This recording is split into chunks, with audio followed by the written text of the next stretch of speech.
SEO টিউটোরিয়ালের এই পর্বে আমরা শিখব how search engine works. First of all আমরা অনেকেই মনে করি যে গুগল বা যেটা ওয়ার্ল্ডের সবচেয়ে বড় সার্চ ইঞ্জিন, এটা আসলে সব কিছুই জানে। এমনকি আমাদের দেশে এমন একটা প্রবাদও আছে যে তুমি যেটা জানো না সেটা গুগলকে জিজ্ঞেস করো, মামা সব বলে দিবে। কিন্তু আসলে এই কথাটা কতখানি সত্য? মামা কি আসলেই সব কিছু জানে? নো ভাই, মামা আসলে কিছুই জানে না। মামা শুধু জানে কোন জায়গায় কি পাওয়া যায়, এটাই। এর বাইরে মামার কোনো নলেজ নেই। বিষয়টা আমি একটু ক্লিয়ার করে বলতে চাই। ধরেন একটা লাইব্রেরি, একটি লাইব্রেরি হচ্ছে জ্ঞানের খনি বা জ্ঞান ভাণ্ডার। এখন সেখানে একজন লাইব্রেরিয়ান থাকে। আপনি একজন লাইব্রেরিতে যাবেন, তাকে জিজ্ঞেস করবেন আইনস্টাইনের অমুক বইটা কোথায় পাওয়া যাবে।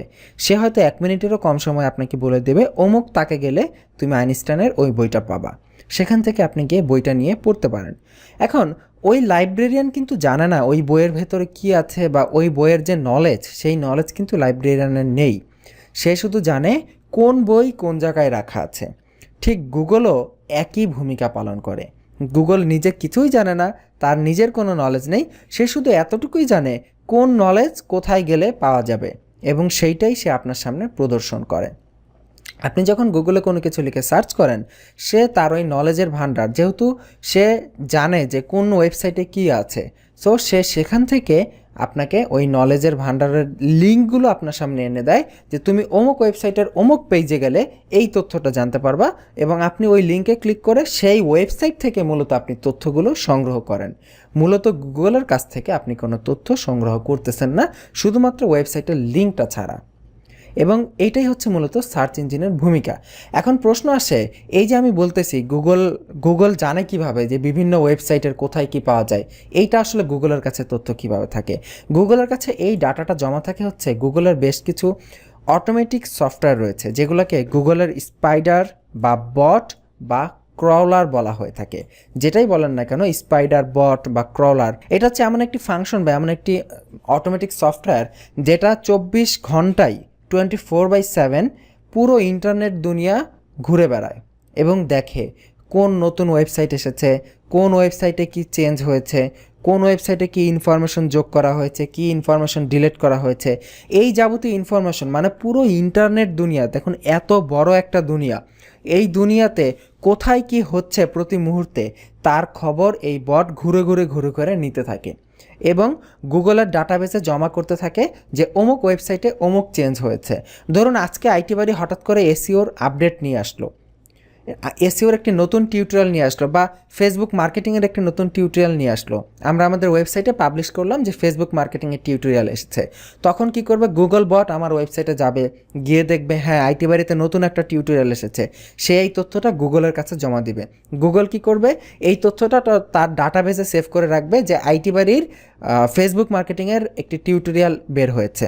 যখনই কেউ ফেসবুক মার্কেটিং টিউটোরিয়াল লিখে সার্চ করবে, তখন সে তার এই ডাটাবেসে যেহেতু তথ্যটা জমা আছে যে আইটি বাড়ির একটি বাংলা টিউটোরিয়াল আছে ফেসবুক মার্কেটিংয়ের উপর, সে যদি দেখে আমাদের ফেসবুক টিউটোরিয়ালটি কোয়ালিটি সম্পন্ন, তাহলে সে আমাদের ওই ফেসবুক টিউটোরিয়ালের কথাটা যে পেজে লেখা ছিল সেই পেজকে সবার সামনে এনে উপস্থাপন করবে।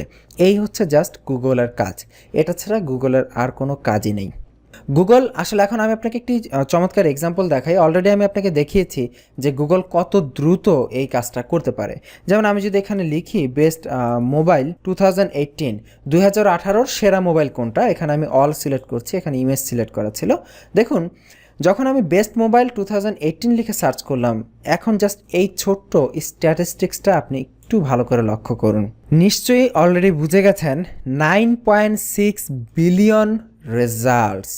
তার মানে এই মোবাইল ফোন 2018 যে সেরা মোবাইল, 2018 সেরা মোবাইল নিয়ে যে ওয়েবসাইটগুলো তাদের ওয়েবসাইটে যে ওয়েবসাইটগুলো কথা বলেছে, মানে ওয়েবসাইটে বিভিন্ন তথ্য দেয়া হয়েছে, সেই তথ্যর পরিমাণ, মানে সেই তথ্যর ইন্ডেক্সিং গুগলের কাছে 9.6 বিলিয়ন। এখানে দেখতে পাচ্ছি 964 কোটি রেজাল্ট গুগল আমাদের সামনে এনে দিয়েছে পুরো ইন্টারনেট থেকে, এবং সেটা করেছে কত সময়ের মধ্যে? মাত্র 0.49 সেকেন্ডস। হাফ সেকেন্ডের থেকেও কম সময়ে গুগল 964 কোটি রেজাল্ট আমাদের সামনে প্রদর্শন করেছে। এখন বুঝতে পারতেছেন যে এটা কতটা ফাস্ট গুগল প্রসেস করে এবং কতটা দ্রুত গতিতে আমাদের সামনে দেখায়। এইটাই হচ্ছে মূলত গুগলের পাওয়ার। এবং এই পুরো সার্চ ইঞ্জিন, এই গুগলের পুরো সিস্টেমটা এই নিয়মে কাজ করে। সে ক্রলার পাঠায়, বট পাঠায়, সারাদিন ইন্টারনেট ঘুরে তথ্য সংগ্রহ করে এবং যখনই কেউ সার্চ করে সেই তথ্য অনুযায়ী যে ওয়েবসাইটগুলো রয়েছে সেই ওয়েবসাইটগুলোর লিঙ্ক সে আমার সামনে প্রদর্শন করে। জাস্ট এটাই। এবং এখানে দেখুন কিছু ইনফরমেশন বাই ডিফল্ট এখানে দেওয়া হয়েছে এবং এই ইনফরমেশন কিন্তু গুগলের নিজস্ব ইনফরমেশন না।